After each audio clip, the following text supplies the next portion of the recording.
إن الحمد لله نحمده ونستعينه ونستغفره ونعوذ بالله من شرور أنفسنا ومن سيئات أعمالنا من يهد الله فلا مضل له ومن يضلل فلا هادي له وأشهد أن لا إله إلا الله وحده لا شريك له وأشهد أن محمدًا عبده ورسوله صلى الله عليه وسلم تسليمًا كثيرا يا أيها الذين آمنوا اتقوا الله حق تقاته ولا تموتن إلا وأنتم مسلمون يا أيها الناس اتقوا ربكم الذي خلقكم من نفس واحدة وخلق منها زوجها وبث منهما رجالا كثيرا ونساء واتقوا الله الذي تساءلون به والأرحام إن الله كان عليكم رقيبا يا أيها الذين آمنوا اتقوا الله وقولوا قولا سديدا يصلح لكم أعمالكم ويغفر لكم ذنوبكم ومن يطع الله ورسوله فقد فاز فوزا عظيما أما بعد فإن خير الكلام كلام الله وخير الهدي هدي محمد صلى الله عليه وسلم وشر الأمور محدثاتها وكل محدثة بدعة وكل بدعة ضلالة وكل ضلالة في النار. برادران اسلام اور امت مسلمہ کی پردہ ماؤ بہنوں، ہم نے سیرت النبی کے اپنے پچھلے درس میں نبی کریم صلی اللہ علیہ وسلم کی ہجرت سے پہلے جس طریقے سے کفار مکہ نے نبی کریم صلی اللہ علیہ وسلم کے قتل کی سازش کی تھی، اس بارے میں قریش کی جو میٹنگ دارالندوہ میں ہوئی تھی اس سلسلے میں تفصیلی بحث کی ہے. تفصیلی طور پر ہم بہت چیزیں سیکھ آئے ہیں، جن میں سے ہمیں یہ بھی دیکھنے کو ملا کہ پہلی رائے یہ تھی کہ آپ کو قید کر کے رکھ دیا جائے. پھر اس کے بعد جیسے ہی ابلیس نے اس رائے کو نکارا، کہہ دیا کہ یہ رائے اچھی نہیں ہے، تو دوسری رائے پیش کی گئی کہ آپ کو مکے سے باہر نکال دیا جائے، جلا وطن جسے کہتے ہیں وہ کر دیا جائے. اس رائے کو بھی ابلیس نے ریجیکٹ کیا. پھر اس کے بعد تیسری رائے سامنے آئی کہ آپ کا قتل کر دیا جائے. تب ابلیس نے کہا کہ کیسے تم ایسے سوچ سکتے ہو کہ بنو ہاشم کی اولاد میں سے ان کا سب سے چہیتا ستارہ، اس پر ہاتھ ڈالو، اس کو قتل کرنے کی کوشش کرو. کیا تمہیں اس بات کا علم نہیں ہے؟ کیا تم اس بات کو بھول چکے ہو کہ کیسے ابرہہ نے اپنے لشکر کو لے کر کے مکے پر چڑھائی کرنے کی جیسی کوشش کی تھی، اور جواب میں صرف عبد المطلب نے اللہ عز و جل سے یہ کہا تھا اللہم ان العبد یمنع رحلہ فمنع رحالک، اور پھر یہ بھی کہا تھا انا رب الابل وللبیت رب یحمیہ، کہ میں اپنے اونٹوں کا رب ہوں، اونٹوں کا مالک ہوں، اور اس کعبے کا، بیت اللہ کا ایک اپنا رب ہے جو اس کی حفاظت کرے گا. صرف اتنا کہنا تھا کہ اللہ عز و جل کا جلال اور اللہ عز و جل کی عظمت نے جوش دکھلایا، اور ابرہہ کا جو حال کیا وہ آپ کے سامنے ہے. تو آپ ایسے کیسے کہہ سکتے ہو کہ آپ میں سے کوئی جائے گا محمد کا قتل کرے گا صلی اللہ علیہ وسلم اور بچ جائے گا؟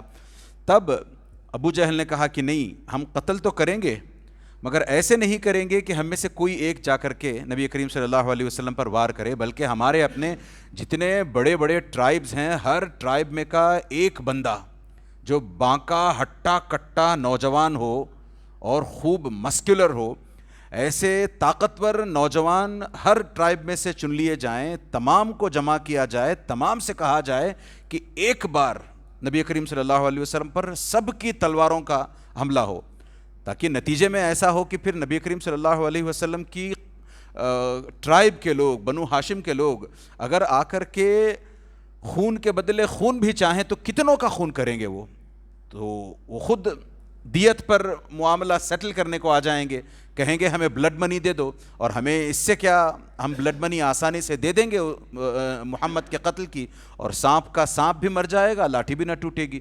تو اس رائے کو بہت سراہا ابلیس نے اور کہا ہاں یہ ضرور کوئی بات ہو سکتی ہے. تب ان لوگوں نے اپنی یہ قرارداد طے کی کہ چلیں اپنے اپنے ٹرائب سے جو سب سے طاقتور نوجوان ہیں، ہٹے کٹے نوجوان ہیں، ان کو جمع کیا جائے، ان سے بات کی جائے، ان کو اس پر آمادہ کیا جائے کہ وہ ایک بار کر کے نبی کریم صلی اللہ علیہ وسلم پر حملہ کر دیں۔ یہ اس طریقے سے یہاں اس بیٹھک کو کنکلوڈ کر کے اٹھے ہی تھے کہ ادھر نبی کریم صلی اللہ علیہ وسلم کے سامنے جبریل علیہ السلام وحی لے کر کے آتے ہیں، اور اب نبی کریم صلی اللہ علیہ وسلم کو ایکسپریس پرمیشن مل جاتی ہے۔ اب نبی کریم صلی اللہ علیہ وسلم سے کہا جاتا ہے کہ اب آپ کو اجازت ہے کہ آپ مکہ چھوڑ کر کے مدینے کا رخ کر لیں۔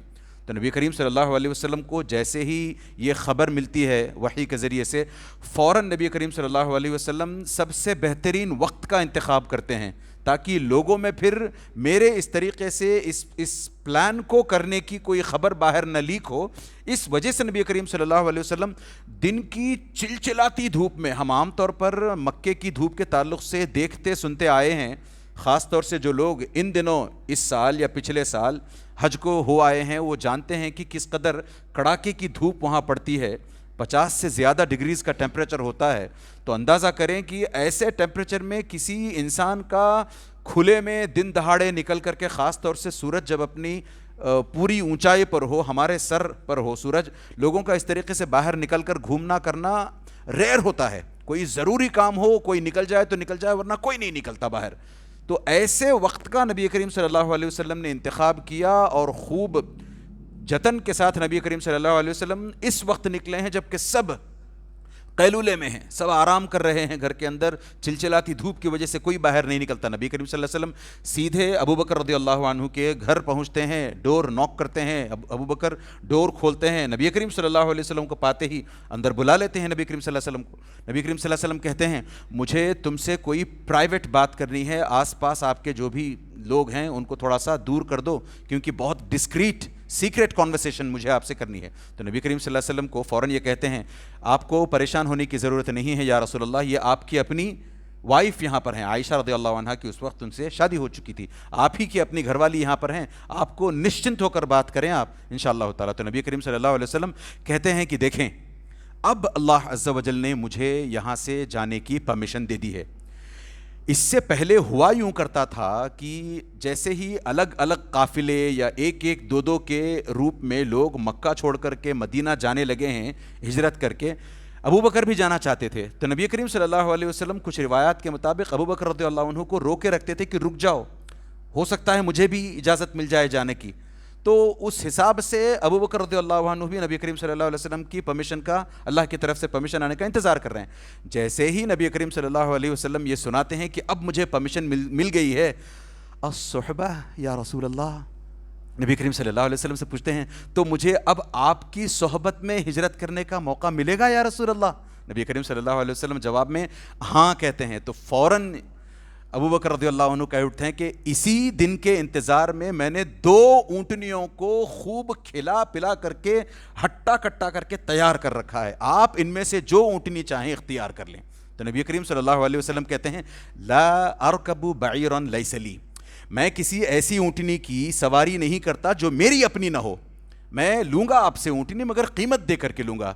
تو نبی کریم صلی اللہ علیہ وسلم سے کہتے ہیں نہیں، میرے ماں باپ آپ پر فدا ہوں، قربان جائیں، آپ کی طرف میری طرف سے ایک لے لیں آپ یہ اس کو ایسے ہی نہیں۔ نبی کریم صلی اللہ علیہ وسلم کہتے ہیں نہیں، میں اس اونٹنی کی قیمت ادا کر کے لوں گا۔ تو اس حساب سے یہ 2 اونٹنیاں تیار ہو جاتی ہیں، اور اس وقت ایک بندہ ہے جس کا نام عبداللہ ابن اریقط، کچھ روایات میں اس کو عبداللہ ابن ارقط کہا گیا ہے۔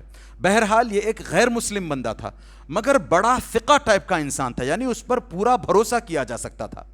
تو نبی کریم صلی اللہ علیہ وسلم اور ابو بکر رضی اللہ عنہ نے اس بندے کا انتخاب کیا کہ اس کو ہم اپنا ایکسپرٹ گائیڈ ہے، یہ بندہ مکے سے مدینے کو کیسے الگ الگ راستوں سے، ایسے چھپے چھپائے راستوں سے جایا جائے کہ لوگوں کے کانوں کان خبر نہ ہو، یہ آدمی ویسے راستے جانتا ہے۔ تو اس کو ہائر کریں گے ہم، اس کو ہم مزدوری پر لیں گے اور اس کو کہیں گے کہ ہمیں یہ راستہ دکھلائے۔ تو پہلے ہی اس سلسلے میں اس سے بات ہو چکی تھی، یاد رکھیں یہ کافر ہے مگر کافر ایسا ہے کہ پلٹ نہ جائے کہیں، ایسا کام نہیں کرتا، پلٹ کر کے اپنے خیمے میں چلا جائے، لوگوں سے جا کر کہے کہ دیکھیں، ایسا نہیں، کہ محمد اپنا یہاں سے نکلنے کا پلان بنا رہے ہیں، نہیں، بالکل فقہ ٹائپ کا آدمی، جیسے میں نے کہا نا کہ پورا بھروسے مند. تو اس کے حوالے ان 2 اونٹنیوں کو کر دیا گیا. کہا گیا کہ یہ 2 اونٹنیاں آپ یہاں لے لو ہمارے سے، اور ان 2 اونٹنیوں کو 3 دن کے بعد، آج نہیں 3 دن کے بعد فلاں مقام پر، یعنی جبل ثور، غار ثور، ثور کا جو کیو ہے وہاں پر 3 دن کے بعد لے کر کے آنا. تو نبی کریم صلی اللہ علیہ وسلم اس طریقے سے بات چیت کر کے نکل جاتے ہیں، یہ حوالے ادھر کر دیتے ہیں ان 2 اونٹنیوں کو. اور ادھر مکے کے جو لوگ ہیں، کفار ہیں، یہ تیاریاں شروع کرتے ہیں اپنے اپنے بڑے بڑے لوگوں کو، خاص طور سے یہ چاہتے ہیں کہ ان میں کے جو بڑے اکابر ہیں، مجرمین، یہ جو ہمارے حساب سے مجرمین ہیں، ان کو اندر گھسیٹا جائے، ان کو کانفیڈنس میں لیا جائے. تو ان میں کافی لوگ آ جاتے ہیں، لگ بھگ 11-12 اس طریقے سے نام گنائے گئے ہیں. ہم تو جانتے ہیں اسلام کا سب سے بڑا دشمن ابو جہل، پھر اسی حساب سے ابو لہب، یہ تو تھے ہی.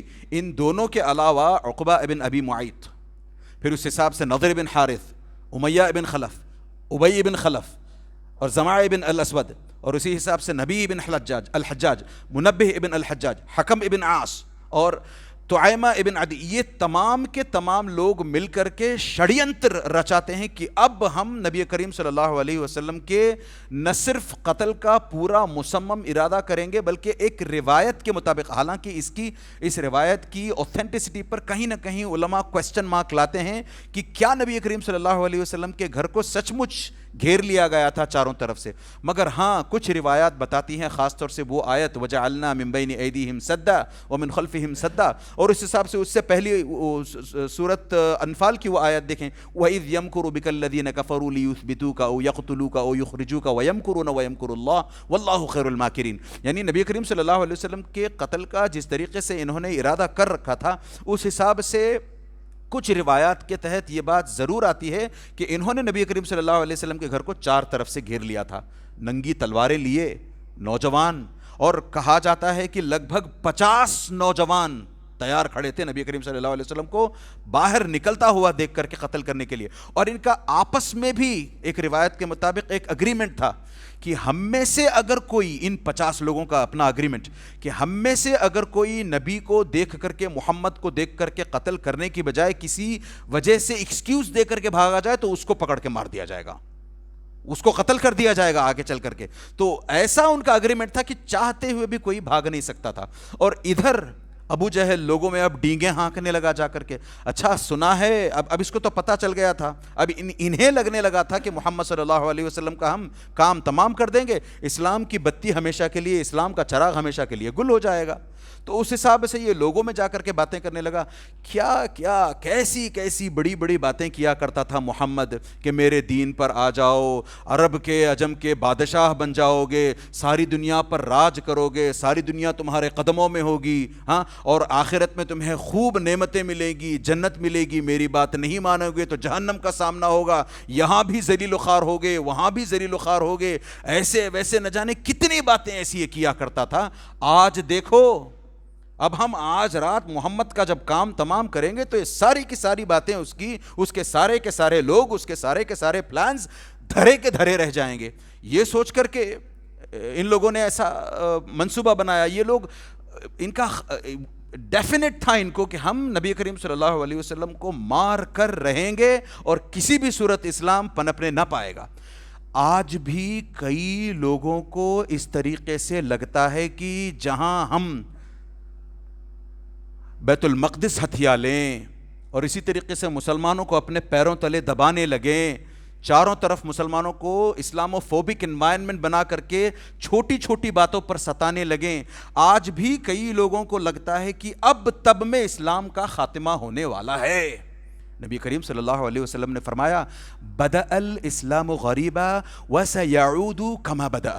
اسلام جب شروع ہوا تھا نا نبی کریم صلی اللہ علیہ وسلم کے اپنے دور میں، ایک سٹرینج سا، ایک اجنبی سا ریلیجن تھا، کوئی اس کو پہچاننے والا نہیں، کوئی اس کو اپنے گلے لگانے والا نہیں، یعنی کوئی مسلمان بننے والا نہیں. بڑی مشکلوں، بڑی مدتوں کے بعد مٹھی بھر صحابہ ہاتھ آئے تھے، مٹھی بھر صحابہ مسلمان ہوئے تھے. ایک پوائنٹ پھر نبی کریم صلی اللہ علیہ وسلم کہتے ہیں کہ ایسا آئے گا جب پھر سے اسلام غربت کی زندگی جینے لگے گا، یعنی لوگ اسلام سے دور ہونے لگے لگیں گے. آج دیکھیں وہ کتنا سچ لگتا ہے. کتنے ہم میں سے کتنے ایسے مسلمان ہیں, اچھا چھوڑے ہم میں سے کتنے نہیں, ہم خود, میں اپنی بات کروں, کتنا ہم دین جانتے ہیں. اچھا جتنا ہم دین جانتے ہیں کیا اتنے دین پر چلتے ہیں ہم؟ ہماری اگر دین کی جانکاری اتنی ہے تو کیا ہم سچ مچ اتنا ہی دین فالو کرتے ہیں؟ وہ سکویز ہو کر کے اتنا ہو جاتا ہے ہمارا اپنا دین. تو اس حساب سے دین کی حفاظت جن کے ذمے ہے, خاص طور سے ہم جو اپنے آپ کو سلفی العقیدہ کہتے ہیں, اہل الحدیث کہتے ہیں, ہمارا اپنا یہ یو ایس پی ہے کہ ہم نبی کریم صلی اللہ علیہ وسلم کے فرمان کے آگے کسی اور کی بات کو نہیں لاتے, کسی اور کی بات کو مقدم نہیں رکھتے. ہم خود اپنے اپنے گریبانوں میں جھانک کر کے دیکھیں کہ ہم کتنا دین سمجھتے ہیں, کتنا دین فالو کرتے ہیں, کتنا چھوڑ بیٹھے ہیں ہم. تو اس حساب سے وہ دن دور نہیں. اچھا مگر اس میں ایک بات یہ بھی ہے کہ ہم یہ نہ سمجھیں کہ جیسے اس وقت کے لوگوں نے سوچا تھا کہ ہم ہوتے ہوتے دین کا قلا قما کر دیں گے, دین مٹا دیں گے, دین مٹ جائے گا. آج بھی جو لوگ سوچتے ہیں وہ غلط فہمی کا شکار ہیں. اس وقت جب ابو جہل, ابو لہب نے نبی کریم صلی اللہ علیہ وسلم کے قتل کی سازش رچی تھی, اساسینیٹ کرنا چاہا تھا نبی کریم صلی اللہ علیہ وسلم کو, انہیں لگا تھا کہ ہم نبی کریم صلی اللہ علیہ وسلم کو مار کر کے دین ختم کر دیں گے. آج بھی لگتا ہے. تو اس وقت دیکھیں آپ غور کر کے, انہوں نے وہ پلان کیا مگر اللہ عز و جل نے ان کے پلان کو ناکام کیا. واللہ خیر الماکرین. تو اللہ عز و جل نے نہ صرف ان کے پلان کو ناکام کیا بلکہ آگے دیکھیں آپ, اگلے 10 سال میں جس طریقے کی فتوحات, جس طریقے کے ایک کے بعد ایک دیش, ایک کے بعد ایک کنٹریز اسلام کو اپنائے جاتے ہیں. بڑی بڑی اس وقت کی سپر پاورز, روم ہو گیا, پرشیا ہو گیا, اور نہ جانے کتنی بڑی بڑی دور دور تک کی سلطنتیں اسلام کے اپنی اسلام کی آغوش میں آنے لگیں. تو آج بھی لوگوں کو جہاں لگتا ہے کہ اب تب میں ہم اتنا اسلاموفوبک انوائرمنٹ بنائیں گے, لوگوں کی اتنی اسلام کو لے کر کے دھنائی کریں گے کہ اسلام کا نام لینے والا نہیں رہے گا, لوگوں کو لگتا ہے. مگر انشاءاللہ تعالی وہ دن قریب ہے جب پھر سے اسلام اپنا سر بلند کرنے لگے اور پھر سے اسلام انشاءاللہ تعالی ہر گھر میں داخل ہونے لگے. وہ دن قریب ہے. امام مہدی, اس سے صاف سمجھ میں آتا ہے کہ اب تب میں یہ نہیں کہہ رہا کہ اب آ رہے ہیں, ایسا لگتا ہے ساری چیزوں کو دیکھ کر کے کہ امام مہدی کا ظہور, ان کا آنا قریب ہے. اب ان کے آنے کو, قریب ہونے کو لے کر کے ہم بغلیں تو نہیں بجا سکتے. کیا ہم اپنے آپ کو تیار پاتے ہیں؟ کیا ہمارا اپنا عقیدہ اتنا اسٹرانگ ہے؟ کیا ہمارا اپنا ایمان اتنا اسٹرانگ ہے کہ امام مہدی اگر آ جائیں, امام مہدی کا مطلب ہے دجال کا آنا, اور دجال کے وقت میں لوگوں کا اپنے ایمان کو بچانا کتنا مشکل کام ہوتا ہے. جس کا پہلے سے اپنا کوئی ایمان نہ ہو, جس نے اپنے پہلے سے اسلام پر زندگی کے ایام نہ گزارے ہوں, اس کے لیے بڑا مشکل مرحلہ ہوگا. تو ایسا نہیں ہے کہ ہم خوش ہونے لگیں. ہاں یہ ضرور ہے کہ ہم انشاءاللہ تعالی اگر دین پر بنے رہیں تو انشاءاللہ تعالی اللہ عز و جل اسلام کے ساتھ ساتھ ہمیں بھی سرخرو کریں گے. وَأَنْتُمُ الْأَعْلَوْنَ إِن كُنْتُم مُؤْمِنِينَ. اگر تم مومن بنے رہو تو تم ہی سربلند رہو گے, تم ہی رین کرو گے ساری دنیا پر, یہ اللہ عز و جل کہتے ہیں. خیر, ان تمام باتوں سے غض نظر نبی کریم صلی اللہ علیہ وسلم نے جس طریقے کا پلاننگ, جس طریقے کی کر کے دکھلائی, اس سے صاف سمجھ میں آتا ہے ہماری اپنی زندگیوں میں بھی بڑے لیسنز ہیں. ہم یا تو افراط کا شکار ہو جاتے ہیں یا پھر تفرید کا شکار ہو جاتے ہیں. ہم یا تو اس کونے چلے جاتے ہیں یا تو لڑک کر اس کونے آ جاتے ہیں. بیچ کی جو راہ ہے, جو توسط جسے کہتے ہیں, جس کے بارے میں خود قرآن کہتا ہے وَكَذَلِكَ جَعَلْنَاكُمْ أُمَّةً وَسَطًا, بیچ والی امت ہے ہم, وسطیت والی امت ہے ہم, ماڈریٹ رہنے والی ہیں وہ امت ہے ہم. تو ہمارا اپنا ماڈریٹ رہنا کئی جگہ دکھائی نہیں دیتا. خاص طور سے یا تو ہم اللہ عز و جل پر کچھ اس طریقے سے توکل کرتے ہیں, ریلائنس اگر اللہ عز و جل پر کرنے کی بات ہو تو کچھ اس طریقے سے اللہ عز و جل پر توکل کرتے ہیں کہ ساری دنیا ہیچ, ہم دنیا کا کوئی سبب, دنیا کی کوئی اسباب, دنیا کے کوئی مینز اڈاپٹ نہیں کرنا چاہتے. یا پھر وہ دوسری طرف وہ لوگ ہیں کہ اگر اسباب کو اختیار کرنے آ جائیں, میں خود اپنے حساب سے کام کروں گا, تو اتنا دور نکل جاتے ہیں کہ پھر اللہ عز و جل کو بھلا بیٹھتے ہیں. جبکہ ماجرا تو یہ ہے, نبی کریم صلی اللہ علیہ وسلم نے اور کئی سارے پچھلے انبیاء نے, بلکہ انبیاء کی وائفز نے تک یہ صاف صاف ثابت کر کے دکھلا دیا اپنی زندگیوں میں کہ ایک طرف جہاں توکل ہونا چاہیے اسی ترازو کے دوسرے پلڑے میں ایکولی ویئنگ اسباب ہونے چاہیے. ہمیں اللہ عز و جل پر توکل. دیکھیں اس کی مثال دیتا ہوں میں. ایک غیر مسلم بھی کاروبار لگاتا ہے, ایک مسلمان بھی کاروبار کرتا ہے. ایک غیر مسلم کسان بھی اپنا بیج جا کر کے دباتا ہے, بیج بوتا ہے فصل کے لیے, ہل جوتنے کے لیے کھیت میں اپنا, وہ بھی جا کر کے بیج بوتا ہے, مسلمان بھی جا کر کے بیج بوتا ہے. دونوں کو پھر ویجیٹیشن آئے گا, دونوں کی آبیاری ہوگی پھر, مگر فرق دونوں میں یہ ہے کہ یہ غیر مسلم کسی طریقے سے اللہ پر وشواس نہیں کرتا, اللہ پر اس کا ایمان نہیں ہے, یہ صرف اپنی مادیت پر, مٹیریلزم پر تکیہ کیے رکھتا ہے. وہ ہر طریقے کے جتن کرے گا تو صرف دنیاوی مٹیریلسٹک جتن کرے گا. مگر ایک مسلمان ان تمام مٹیریلسٹک طریقے کے یا جتن کرنے کے باوجود اللہ عز و جل پر پورا بھروسہ کرتا ہے کہ اگر اللہ عز و جل چاہیں تو ہی میری کھیتی نکل آئے, ورنہ پھر اللہ عز و جل چاہیں تو میری ساری محنت اکارت جائے. تو اس طریقے سے ہمیں اپنے آپ کو, اپنی زندگی کو توکل کے باب میں, ریلائنس کے باب میں بیلنس کر کے چلنا چاہیے. وہ آیت دیکھیں, وَفِي السَّمَاءِ رِزْقُكُمْ وَمَا تُوعَدُونَ, سورۃ الذاریات کی بڑی پیاری آیات ہیں.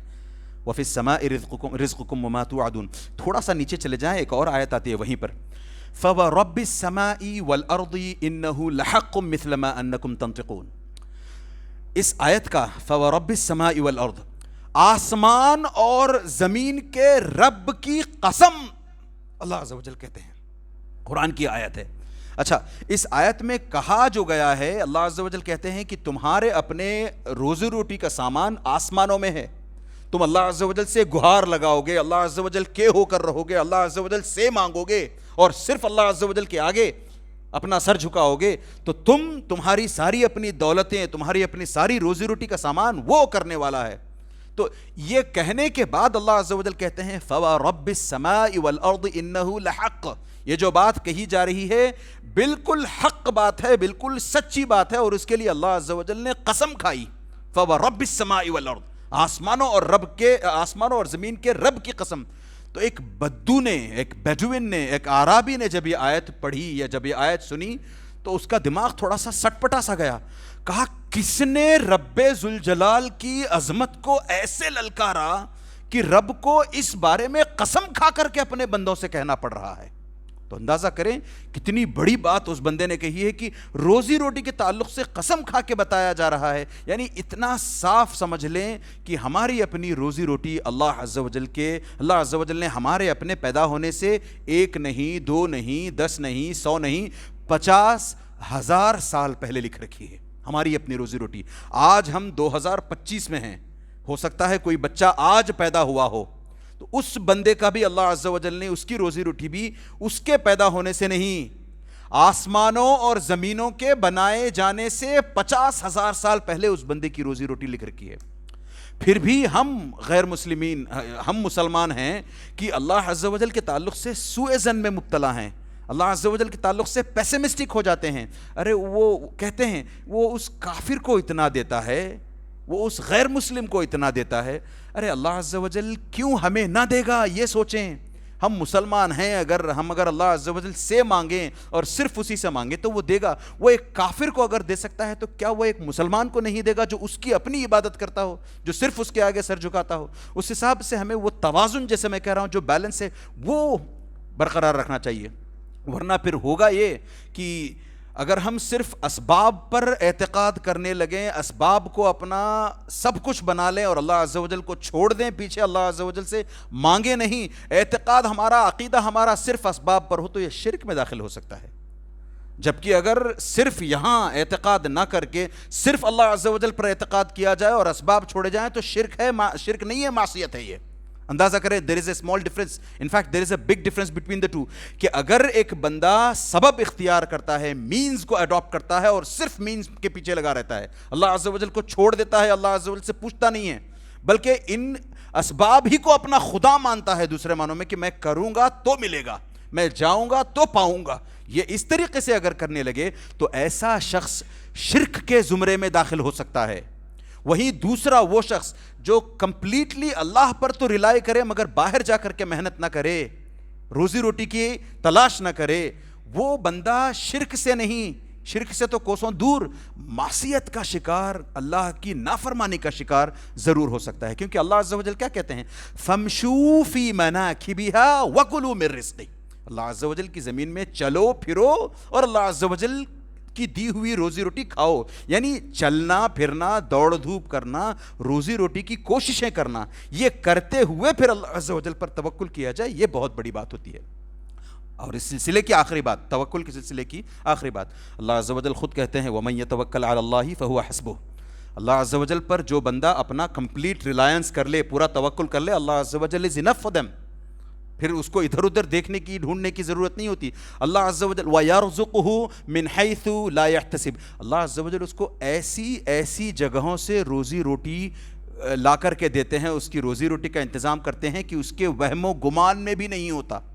میرے سامنے کئی مثالیں ہیں ایسی. ایک صاحب ہیں جو جن کا اللہ عز و جل پر اتنا سخت، اتنا شدید اور اتنا بہترین بھروسہ کہ اللہ عز و جل نے ان کی جھولی میں جاب لا کر کے ڈال دیا، اور وہ 25 سال سے اسی جاب سے کھائے پیے جا رہے ہیں، صرف اللہ عز و جل پر توکل کی بنا پر. تو اس طریقے سے اللہ عز و جل پر توکل کرنا چاہیے. اپنی کوششیں کریں، ہم کوششوں میں پیچھے نہیں ہٹنا ہے. میرے پاس اس سلسلے میں اور تفصیل کا موقع نہیں ہے، کسی اور دن انشاءاللہ تعالی بتائیں گے کہ کیسے اللہ عز و جل پر کمپلیٹ ریلائنس کے فروٹس کتنے پیارے ہوتے ہیں، کتنے اچھے اس کے ثمرات ہوتے ہیں، کتنے اچھے اس کے نتائج ہوتے ہیں. ہمارا چونکہ اسکوپ سیرت النبی ہے، تو یہاں سے اب واپس آتے ہوئے ہم ان 50 لوگوں کی طرف جاتے ہیں جنہوں نے نبی کریم صلی اللہ علیہ وسلم کے گھر کا محاصرہ کر لیا تھا. اب نبی کریم صلی اللہ علیہ وسلم ہمیشہ کی طرح رات کو سونے کے لیے اپنے گھر گئے ہیں، اور رات میں علی کو اندر کر لیا ہے. علی سے کہا ہے کہ آج رات میرے بستر پر تم سونا، میں رات کو یہاں سے نکل کر جانے والا ہوں. صرف اور صرف ابو بکر کے علاوہ صرف اور صرف علی رضی اللہ عنہ کو اس کی خبر تھی. وہ بھی عین موقع پر علی رضی اللہ عنہ کی بھی بتایا تھا کہ دیکھو آج رات میں ہجرت کر کے مدینے کی طرف جانے والا ہوں، میرے جانے کے بعد ایک بات تو یہ ہے کہ یہ تمہیں ماریں گے نہیں، تمہارا قتل نہیں کریں گے، اتنا آشواسن میں دے کے جاتا ہوں. انشاءاللہ ایسا کچھ نہیں ہوگا کہ وہ تمہیں نقصان پہنچانے کی کوشش کریں. لہٰذا تم آج رات یہاں بتاؤ، کل صبح جب ہو جائے، جب میں نکل کر کے یہاں سے چلا جاؤں، تو یہ جو میرے پاس مجھے لوگ امین کہتے ہوئے، صادق اور امین کہا جاتا ہے نا نبی کریم صلی اللہ علیہ وسلم کو، تو مجھے امین مانتے ہوئے جتنے لوگوں نے اپنے اپنے سامان اپنے پاس سے کھو جانے کے ڈر سے، چوری ہو جانے کے ڈر سے، یا کسی اور وجہ سے، سفر پر ہونے کی غرض سے، کسی نہ کسی وجہ سے جن لوگوں نے اپنے اپنے سامان میرے پاس جمع کیے ہیں، ان تمام لوگوں کے سامان کو میرے چلے جانے کے بعد دوسرے دن تم اٹھنا، ساری لسٹ ہے، ان کو سب کو جن کا سامان، جو سامان ہے، سب کو پہنچا کر تم نکل کے آنا. یہ کہتے ہوئے نبی کریم صلی اللہ علیہ وسلم اپنے ساتھ رات میں علی رضی اللہ عنہ کو گھر میں کر لیتے ہیں. پھر اس کے بعد آدھی رات کے وقت پر، یہ نبی کریم صلی اللہ علیہ وسلم کا اپنا معمول تھا کہ رات میں اٹھ کر کے نبی کریم صلی اللہ علیہ وسلم بیت اللہ جاتے، وہاں پر قیام اللیل، تہجد وہاں پر گزارتے، تہجد گزاری کرتے. نبی کریم صلی اللہ علیہ وسلم تہجد کی نماز پڑھتے. تو حسب معمول ایز یوزول نبی کریم صلی اللہ علیہ وسلم اس دن بھی نکلے ہیں، اور اسی وقت کچھ روایات آتی ہیں کہ نبی کریم صلی اللہ علیہ وسلم نے اپنے ہاتھوں میں مٹی بھری ہے، اور یہ جو لوگ باہر انتظار کر رہے ہیں نبی کریم صلی اللہ علیہ وسلم کا، ان کے منہوں پر، ان کے چہروں پر مٹی مارتے ہوئے نبی کریم صلی اللہ علیہ وسلم بڑے آرام سے، بڑی آسانی سے نکل کر چل پڑتے ہیں. کوئی ان کو دیکھنے والا نہیں، کوئی روکنے والا نہیں، کیونکہ اللہ عز و جل نے نبی کریم صلی اللہ علیہ وسلم کے لیے ان لوگوں کی جو آپ پر حملہ کرنا چاہتے تھے، نظریں قید کر لی تھی، نظریں پکڑ لی تھیں. ایسا ہوتا ہے، آگے بھی ہم دیکھیں گے کئی دفعہ ایسا آئے گا کہ نبی کریم صلی اللہ علیہ وسلم بازو ہی بیٹھے ہیں، لوگ آ رہے ہیں، کوئی آ کر کے ابو بکر سے بات کرتے ہیں، پوچھتے ہیں، اس پر شاید ہم گزر چکے ہیں اس سے، ابو بکر کے پاس آتے ہیں، پوچھتے ہیں محمد کہاں ہے، جبکہ محمد صلی اللہ علیہ وسلم بالکل بازو بیٹھے ہوئے ہیں. تو اللہ عز و جل، یہ اللہ عز و جل کے اپنے کمالات ہیں. واللہ علی کل شیء قدیر، ہم پڑھ تو لیتے ہیں، اللہ عز و جل کی قدرتیں ایسی ہوتی ہیں. تو آج بھی اللہ عز و جل ہماری مدد کرنے کو تیار ہیں، اگر ہم ویسے بندے اللہ عز و جل کے بنتے ہیں جیسے اللہ عز و جل ہم سے ایکسپیکٹیشن لگائے ہوئے ہیں کہ ہمیں ویسا بننا ہے. اگر ہم ویسے بندے بن جائیں تو اللہ عز و جل ضرور ہماری مدد کریں گے. تو اس حساب سے نبی کریم صلی اللہ علیہ وسلم نے علی کو اپنے بستر پر لٹا کر کے حرم کے لیے راستہ لیا حرم کا، اور وجعلنا من بین ایدیہم سدا ومن خلفہم سدا، یہ کہتے ہوئے سارے لوگوں پر، اچھا یہ جو سارے لوگوں کے چہروں پر مٹی ڈالنے والی روایت ہے، اس میں کہیں نہ کہیں ویکنیس ہے، ویک لنک ہے اس میں، تو اس پر کچھ صحابہ جو ہے کچھ محدثین نے کلام کیا ہے، کوسچن مارک لایا ہے کہ نہیں ایسا نہیں کیا ہوگا نبی کریم صلی اللہ علیہ وسلم نے کر کے۔ تو نبی کریم صلی اللہ علیہ وسلم اب یہاں سے نکلتے ہیں، سیدھے ایک روایت کے مطابق نبی کریم صلی اللہ علیہ وسلم ابو بکر کے گھر پہنچتے ہیں، دوسری روایت کے مطابق نبی کریم صلی اللہ علیہ وسلم ابو بکر کے گھر جانے کی بجائے بئر معونہ غالباً ایک کنویں کا ایڈریس دیتے ہیں، کہتے ہیں علی رضی اللہ عنہ سے کہ ابو بکر سے بتا دینا کہ میں اس کنویں کے پاس آپ کا انتظار کر رہا ہوں، ایک روایت کے مطابق۔ دوسری روایت کے مطابق سیدھے سیدھے نبی کریم صلی اللہ علیہ وسلم ابو بکر کے گھر پہنچتے ہیں، پہلے ہی بتا رکھا تھا اتنے ٹائم پہ آئیں گے، اور ابو بکر نے بھی وہاں سارا سامان تیار کر رکھا تھا، تو اس حساب سے ابو بکر کے گھر پہنچتے ہیں، اور ابو بکر بھی اپنے پاس جو سامان پیسہ پڑا ہوتا ہے خاص طور سے وہ لے لیتے ہیں۔ کہا جاتا ہے کہ 5 یا 6 ہزار درہم اس وقت ابو بکر رضی اللہ عنہ کے پاس تھے۔ درہم سونے چاندی کے سکے کو کہتے ہیں، جبکہ دینار گولڈ کوائن کو کہتے ہیں۔ تو ابو بکر کے پاس 5-6 ہزار اس طریقے کے سکے تھے، وہ انہوں نے سارے اٹھا لیے، کہا کہ راستے میں کام آئیں گے، تو یہ لے لیے اور توشہ اوشا باندھ کر کے اسماء بنت ابی بکر رضی اللہ عنہ، ابو بکر رضی اللہ عنہ کی ایک ڈاٹر، ایک بیٹی، انہوں نے توشہ اوشا باندھا، وہ لے کر کے آئیں۔ اب لٹکانے کا موقع تھا، توشہ باندھ تو دیا انہوں نے توشہ، اب وہ توشہ جس چیز کو لے کر کے، جیسے جس لکڑی کے سہارے یا جس چیز پر باندھ کر کے توشہ لے کر کے جانا ہے، وہ آ کر کے دیکھتی ہیں کہ بھائی اس پر تو میں کوئی چیز ایسی ہے ہی نہیں میرے پاس کہ میں جس کے ذریعے سے توشے کو باندھ کر کے نبی کریم صلی اللہ علیہ وسلم کے حوالے کر سکوں۔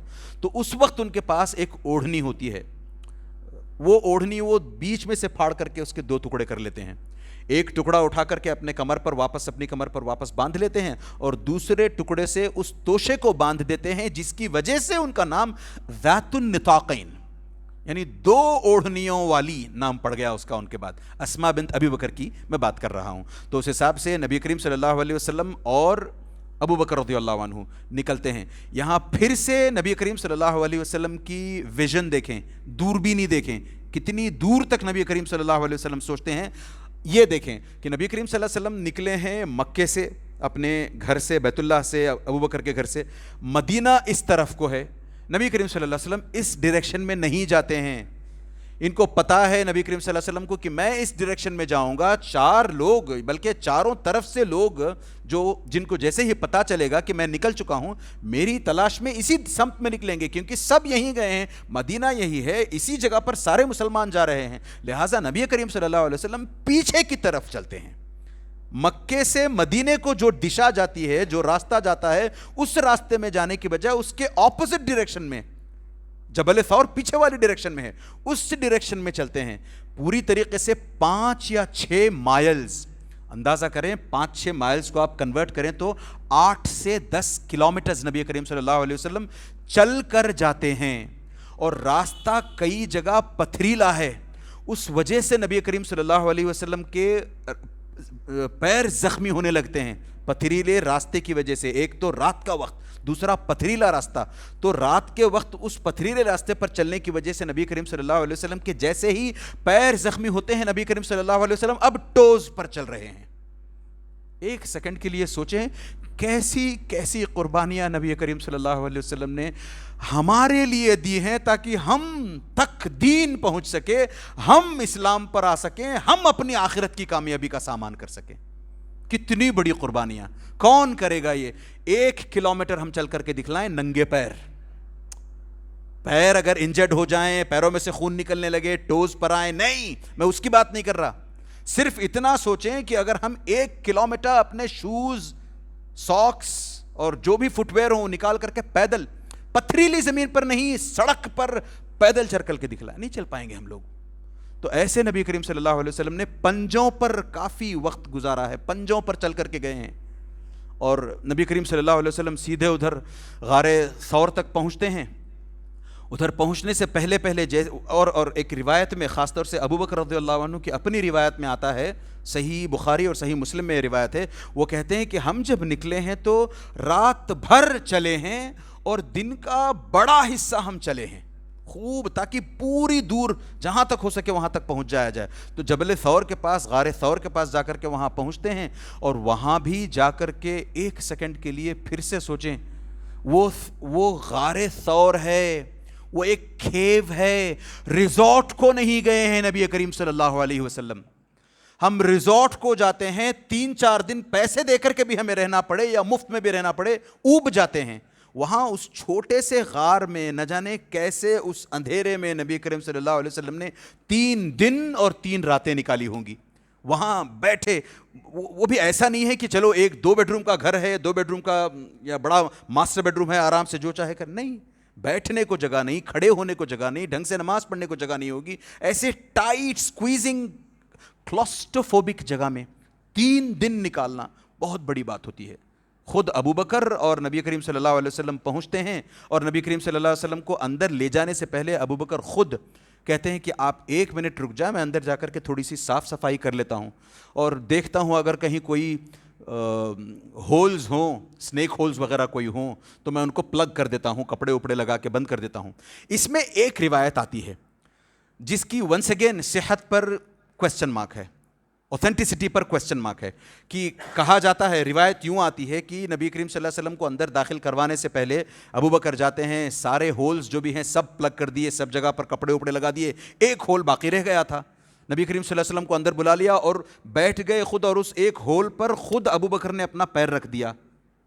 نبی کریم صلی اللہ علیہ وسلم اس کے بعد آتے ہیں، آ کر کے آنکھ لگتی ہے نبی کریم صلی اللہ علیہ وسلم کی، اور نبی کریم صلی اللہ علیہ وسلم ابو بکر کے زانو پر، ابو بکر کے پیر پر سر رکھ کر کے سو جاتے ہیں.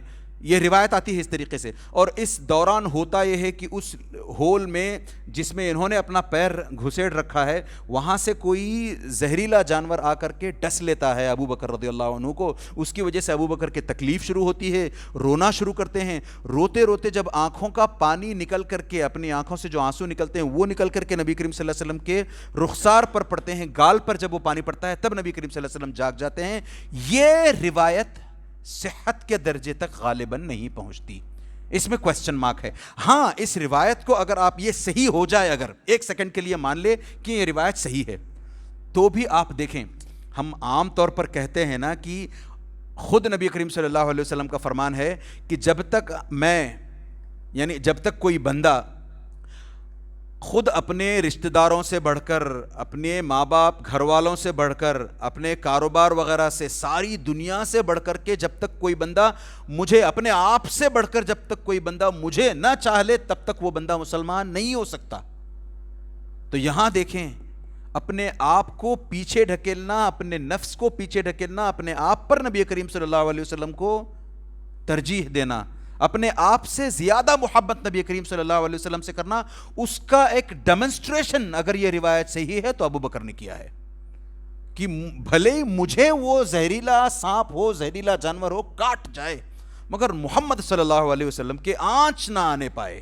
تو اس طریقے سے ہمیں، عمر رضی اللہ عنہ کا بھی اس طریقے کا واقعہ ہے. ایک مرتبہ جاتے جاتے نبی کریم صلی اللہ علیہ وسلم عمر کا ہاتھ پکڑتے ہیں، پوچھتے ہیں کیا تم مجھ سے سب سے زیادہ محبت کرتے ہو؟ تو عمر رضی اللہ عنہ پلٹ کر کہتے ہیں سب سے زیادہ، میرے گھر والوں سے، میرے بزنس سے، میرے کاروبار سے، میرا یہ میرا وہ، سب سے بڑھ کر، ایکسیپٹ کہ میں اپنے آپ سے، آپ کے مقابلے میں اپنے آپ سے زیادہ محبت کرتا ہوں. نہیں، ابھی تک تم مسلمان، ابھی تک تم مکمل مومن نہیں ہوئے، نبی کریم صلی اللہ علیہ وسلم کہتے ہیں عمر سے.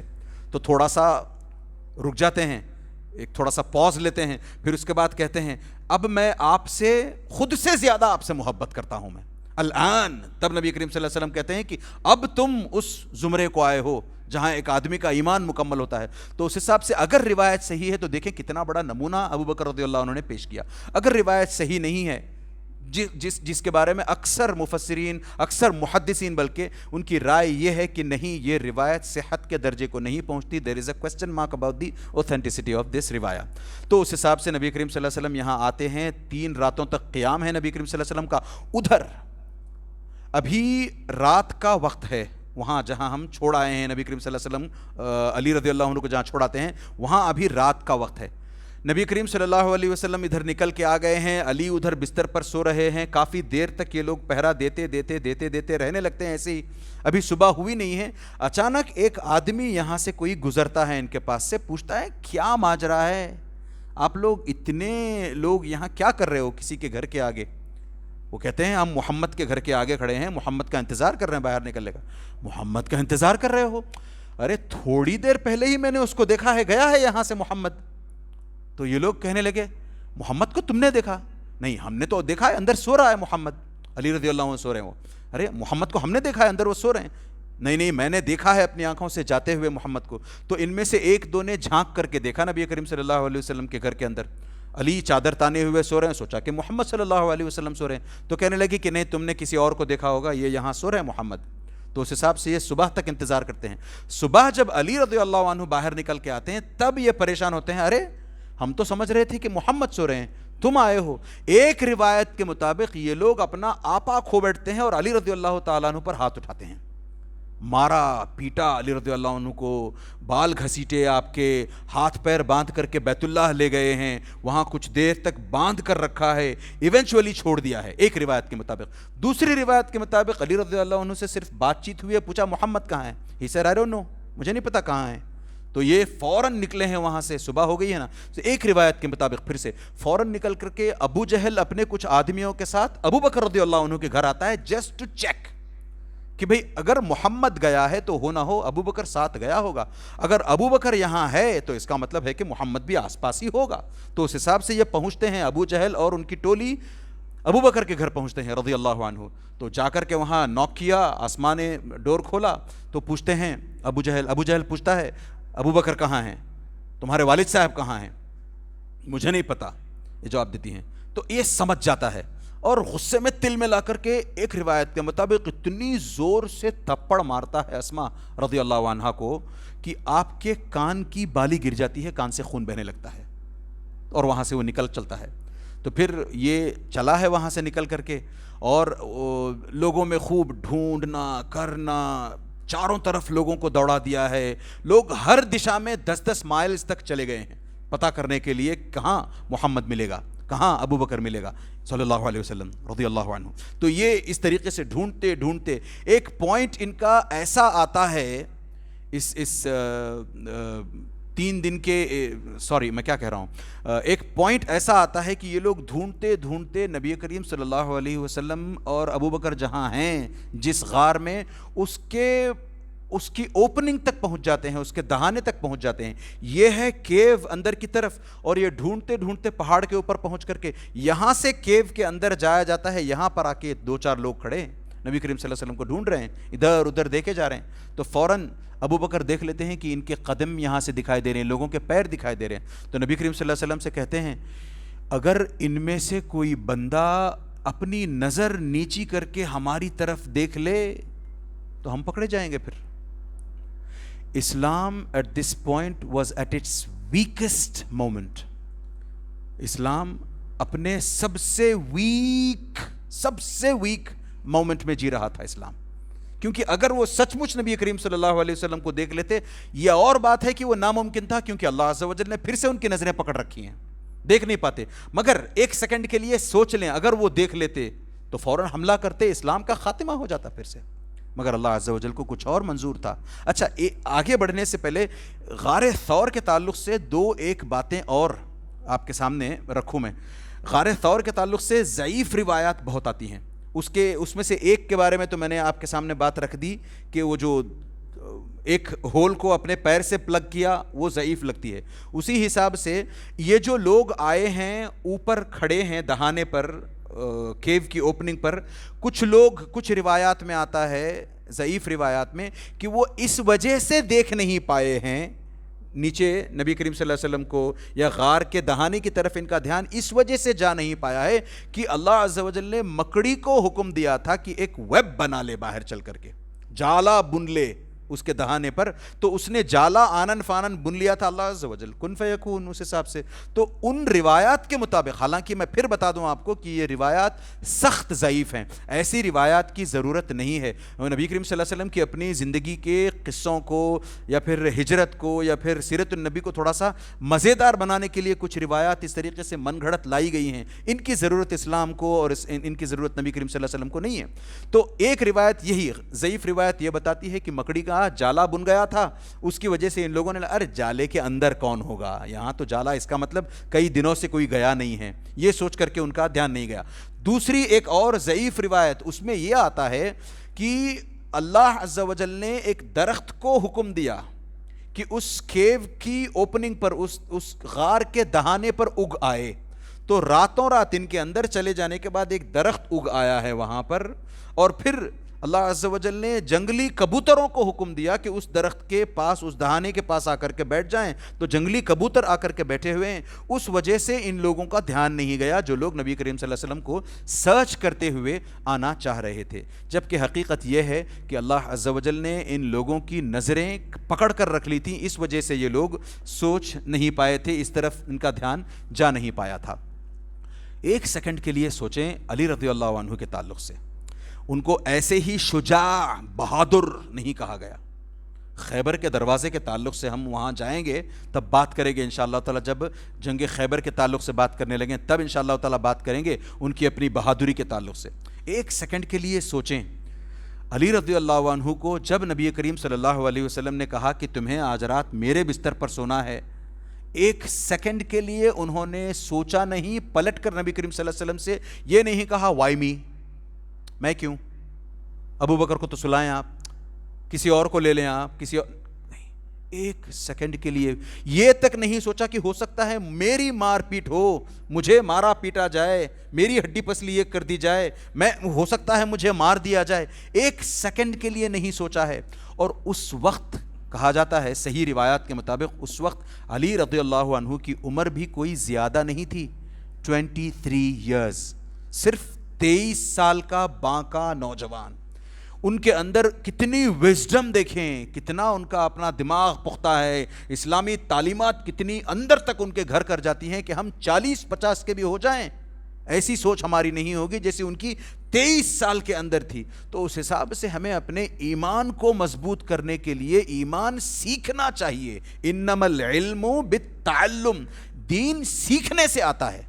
دین کے بارے میں صرف لوگوں سے ہاں دین ہے، ہاں اسلام ہے، میں جہاں ہوں وہاں خوش ہوں، تب اسلام نہیں آئے گا، تب ایمان نہیں آئے گا، تب ہم دین سیکھ نہیں پائیں گے۔ لہٰذا ہمیں دین کو سیکھنے کے لیے ایمان کیا ہے وہ چیز پتہ کرنی ضروری ہوئے، اس کو سیکھنا ضروری ہوتا ہے۔